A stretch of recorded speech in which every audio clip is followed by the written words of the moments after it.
حسنت جميع خصاله صلوا عليه وآله لا إله زبان খুলে একসাথে লা ইলাহা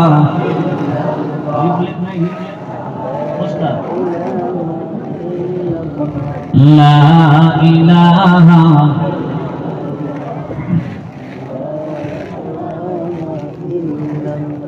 পাখির গানে গানে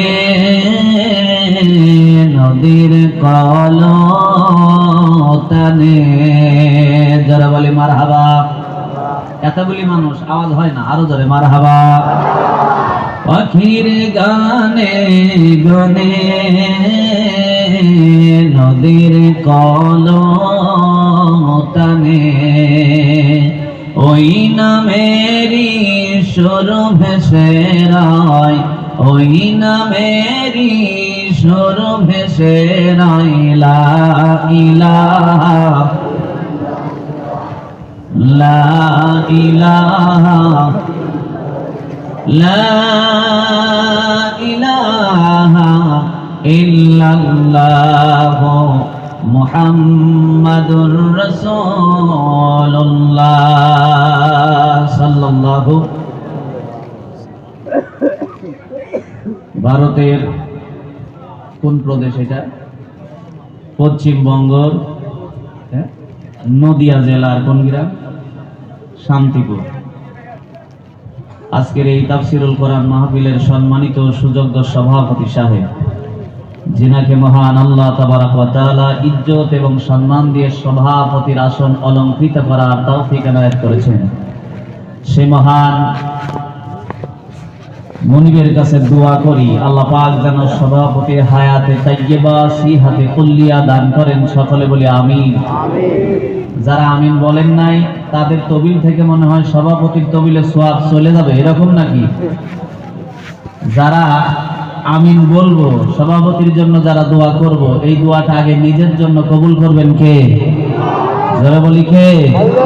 এই জন্য আমার ভাইদের জন্য ভালো দোয়া করব, সেই দোয়াগুলো আল্লাহ আগে আমাদের নিজেদের জন্য কবুল করবেন। যারা বলি আলহামদুলিল্লাহ। এই জন্য দোয়া করি আজকের এই মাহফিলের সভাপতি সাহেবের জন্য, যেনারা সালাতুল মাগরিব থেকে পর্যন্ত অত্যন্ত গুরুত্বপূর্ণ কথা বলেছেন। সকল উলামা হযরত এখানে উপবিষ্ট জান্নাতের বাগিচায় জান্নাতের মেহমান, পর্দার অন্তরালের সরলা সবলা সর্বগুণে গুণান্বিত আমার আম্মা জানেরা, সকলকে আন্তরিক সালাম, আসসালামু আলাইকুম ওয়া রাহমাতুল্লাহি ওয়া বারাকাতুহু। ওয়া আলাইকুম আসসালাম। আপনারা সকলে কেমন আছেন? আলহামদুলিল্লাহ। আওয়াজ দিয়ে বলেন আলহামদুলিল্লাহ। বললে গুনাহ হয়? তাহলে আওয়াজ দিয়ে সকলে বলি আলহামদুলিল্লাহ। আমরা শুকরিয়া আদায় করি সেই মহান মনিবের, যিনি আমাদেরকে অপরন্ত মেহেরবানি করে শারীরিক সুস্থতা দিয়ে, কারণ শারীরিক সুস্থতা একটা বড় নিয়ামত। কথা বলেন ঠিক কিনা? আপনি যদি 7 দিন প্যারালাইজড হয়ে বিছানায় পড়ে থাকেন তাহলে বুঝবেন যে সুস্থতার কি নিয়ামত। কথা বলেন ঠিক কিনা? আপনি একা একা নিঃসঙ্গ পড়ে থাকবেন, আপনার কাছে কেউ যাবে না। 1 দিন 2 দিন 1 বছর পড়ে থাকবেন আপনি বাড়িতে, যে সম্মান পেতেন আস্তে আস্তে সম্মান হারায় যাবে। আপনি সকল সন্তান স্ত্রী পুত্রর কাছে বোঝা হয়ে যাবেন। কথা বলেন ঠিক কিনা? এই জন্য শুকরিয়া আদায় করি সেই মহান আল্লাহর, যিনি আমাদেরকে শরীরে সুস্থ রেখে আজকের এই তাফসিরুল কোরআন মাহফিলে বসার তৌফিক এনায়েত করেছেন। সকলে বলছি আলহামদুলিল্লাহ। দরুদ ও সালাম পাঠ করছি বিশ্ব মানবতার মুক্তির সনদ, तमाम পৃথিবীর সকল মানুষের জন্য রহমত, সাইয়্যিদুল কায়নাত সাইয়্যিদুল মুরসালিন আশরাফুল আম্বিয়া রাহমাতুল লিল আলামিন নবী মুহাম্মদুর রাসূলুল্লাহ সাল্লাল্লাহু আলাইহি ওয়াসাল্লাম। সম্মানিত উপস্থিতি, আমরা এই কোরআন থেকে কথা শুনবো। রাজি আছেন তো সকলে? আমি একটা বিষয়ের উপরে কথা বলতে স্বাচ্ছন্দ্য বোধ করি, এলোমেলো কোনো কথা নয়, গাড়ি চলবে একই লাইনের উপরে। যদি সকালবেলা আপনাকে কেউ প্রশ্ন করে কি আলোচনা শুনলেন, যাতে বলতে পারেন যে এই বিষয়টার উপরে আলোচনা শুনেছি। আলহামদুলিল্লাহ বলবেন না? আমরা কোরআনুল কারীম থেকে আলোচনা শুনবো। কোরআনুল কারীমের 30 পারা 114টা সূরার মধ্যে 108 নম্বর সিরিয়ালের সূরা, সূরাটার নাম হলো সূরাতুল আসর। সূরাটার নাম কি? জবান খুলে সবাই একসাথে, সূরাটার নাম কি?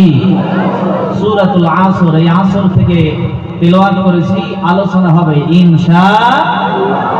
আমার ভাইরা, তবে আলোচনা শুনবার আগে এখনো যারা ভিতরে আসেন নাই, যারা বাহিরে ঘোরাঘুরি করছেন, আর এই যে জায়গায় যারা দাঁড়ায় আছেন, একটু দয়া করে বসেন। কোরআনের মাহফিলের আলোচনা শুনতে গেলে আদব রক্ষা করে বসতে হবে। আমি তো এখন বসেন বসেন দুইবারও বলতে পারি না। বসেন বসেন বললে আমার বাংলাদেশের এক বক্তা আছে তাহিরি ভাই, ওনার ডায়লগ হচ্ছে বসেন বসেন বসে যান। কথা ঠিক কিনা? এই জন্য আমি একবার বলতেছি আপনারা বসেন। এই জন্য সকলেই সম্মানের সাথে আল্লাহর কোরআনকে ইজ্জত করি। সকলেই আলোচনা ভালো লাগবে ইনশাআল্লাহ। আধা ঘন্টা সময় আমাকে দেন, মজা লাগবে ইনশাআল্লাহ। আমার ভাইরা, আমরা কোরআন শুনতে বসেছি, আগে কোরআনটা চিনে নেই, তারপরে আলোচনায় আসবো। কারণ এই কোরআনটাকে আজকে আমরা তাবিজের কিতাব বানিয়ে ফেলেছি। কোরআনটাকে শুধু পড়ি আর চমকাই, কপালে ঠেকাই, জাতির কোনো পরিবর্তন নাই। কথা বলেন ঠিক কিনা?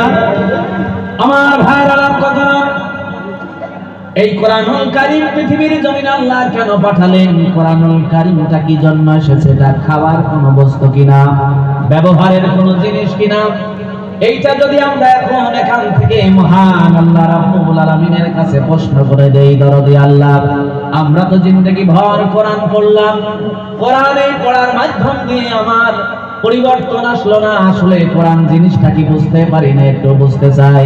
এই স্টেজ থেকে আল্লাহকে প্রশ্ন করে দিলাম, আল্লাহ, কোরআন খাবার কোনো বস্তু কিনা, ব্যবহারের কোনো জিনিস কিনা? আল্লাহ ডাকতে বলতেছে, ও বান্দারা শুনে নাও, জমিনে কোরআন কোনো খাবার বস্তু না, ব্যবহারের জিনিস না। আল্লাহ বলছেন, ইন্নাহু লাকাউলু রাসূলিন কারীম। জোরে বলি আল্লাহু আকবার। আল্লাহ বলছেন, এই কোরআনটা আমার পক্ষ থেকে আমি পাঠিয়েছি, রাসূল কর্তৃক বর্ণনা হয়েছে। আমরা বুঝলাম এটা আল্লাহর পক্ষ থেকে এসেছে, কিন্তু এই কোরআনুল কারীমের মধ্যে কার কথাগুলো রয়েছে আমাদের জানার দরকার আছে কিনা?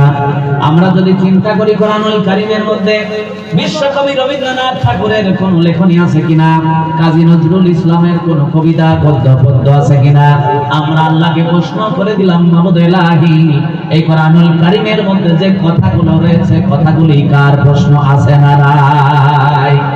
আল্লাহ সুন্দর করে ডাকতে বলছেন, বান্দা, কোরআনুল কারীমের মধ্যে যে কথাগুলি, বক্তব্যগুলি তোমরা দেখতে পাও, এই কথা এবং বক্তব্যগুলি দুনিয়ার জমিনের কোন কবির বানানো কোন কবিতা নয়, কবির কোন লেখনী নয়। আমি আল্লাহ রাব্বুল আলামিন তোমাদের জ্ঞাতার্থে জানায় দেই, এই লেখনীগুলি